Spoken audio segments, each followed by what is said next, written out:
any Western dance form that goes back so far or has evolved as much. You know what else is aspirational? The Louvre in Paris.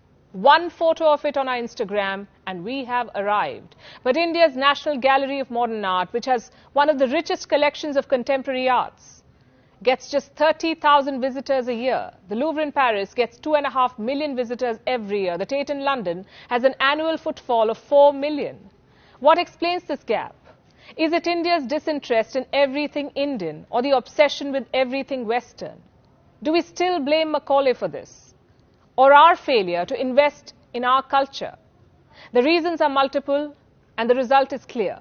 Today an Indian dreams of becoming Western, aping the West, or living the Western lifestyle. For an Indian, the West has become synonymous with advancement and modern living. But these are two different things, Western and modern.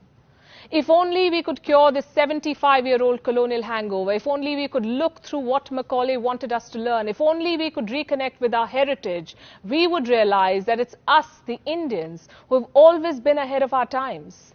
Ancient India was aspirational, ancient India was advanced.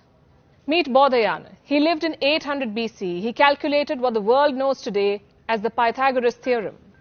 Pythagoras lived in 570 BC in Greece. Most likely he picked the theorem from the Hindu sages he studied under. Have you heard of the Fibonacci number sequence? This is how it looks. Every number is the sum of the two preceding numbers. The world credits Italian mathematician Fibonacci for this sequence. But an Indian sage named Hemchandra wrote it long before Fibonacci. And Hemchandra was not the first, by the way. An Indian mathematician named Gopala studied these numbers long before Hemchandra or Fibonacci. Eurocentric textbooks will not tell you this. Macaulay would never want you to know this. An Indian invented zero, an Indian taught the world how to calculate the value of pi, an Indian invented the decimal system or the binary digits, or the heliocentric theory about the solar system. It was Aryabhat who first proposed that the earth is round, it rotates on its axis and revolves around the sun. Today we learn about Copernicus. We wear t-shirts and sweatshirts of NASA. But 1,000 years before Copernicus, Aryabhat determined the diameter of the earth. He also determined the diameter of the moon. The culture of science in India dates back 5,000 years. Did you know the modern English brick bonding was inspired by Indus cities? Today we look westward at the very mention of plastic surgery, but it was India that taught plastic surgery to the world. Meet Sushruta. He was an ancient Indian physician. He lived around 800 BC in the kingdom of Kashi. Sushruta Samhita is the earliest known document to give a detailed account of rhinoplasty. It also describes more than 300 different operations, some 121 surgical instruments. A lot of them are very similar to modern-day surgical tools.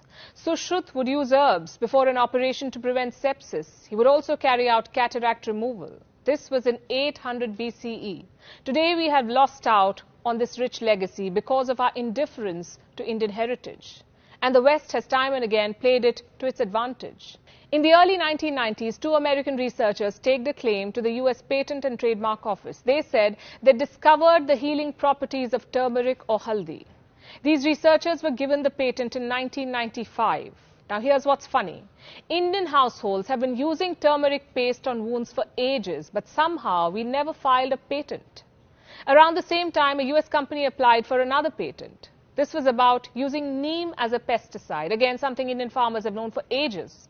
This patent too was granted. Do you think there is a lesson in all of these stories? I would say there is. The world we live in will always have false claims. History will always be Eurocentric. There will always be sharks stealing ideas and innovations. But if we don't reconnect with our rich heritage, we would continue to be fooled by Macaulay and company. We will continue to believe that Indians are inferior. The world won't remind you that the Industrial Revolution that started in the West was powered by the cotton gin and that the machine was invented in India. India also had the earliest known dock. It was at Lothal in Gujarat. Steel was made in India as early as 500 BC. It is possible that Indian scientist Cunard devised the atomic theory centuries before John Dalton was even born. India was the first to smelt zinc by distillation. The first seamless celestial globe was made in Kashmir. It was by Ali Kashmiri ibn Luqman. And despite all of these advancements, India never went on an offensive. India never invaded another country. We did not have crusades. Our ancestors not just taught the world science, mathematics and astronomy, we also exemplified tolerance. This is the birthplace of 4 religions: Hinduism, Buddhism, Jainism, Sikhism. It is hard to find a heritage this rich. 75 years ago, we got the chance to reclaim this very heritage. But have we done justice to it? 75 years ago, Mahatma Gandhi led a freedom movement so that you and I could claim what is rightfully ours. You know, the great Indian heritage. But 75 years on, our minds may still not be free and our spirit of innovation not completely unleashed. Look at the number of patents India filed in 2020 and compare this to the rest of the world. This is just one parameter, but it tells you the story. Freedom is supposed to nourish critical thinking. Freedom is about being proud of your culture, your color, your customs. So let's stop looking westwards. Let's look inwards. We've been free for 75 years. It's time we reclaimed our lost glory. It's time we reconnected with our heritage and got back to being what we've always been, far, far ahead of the times.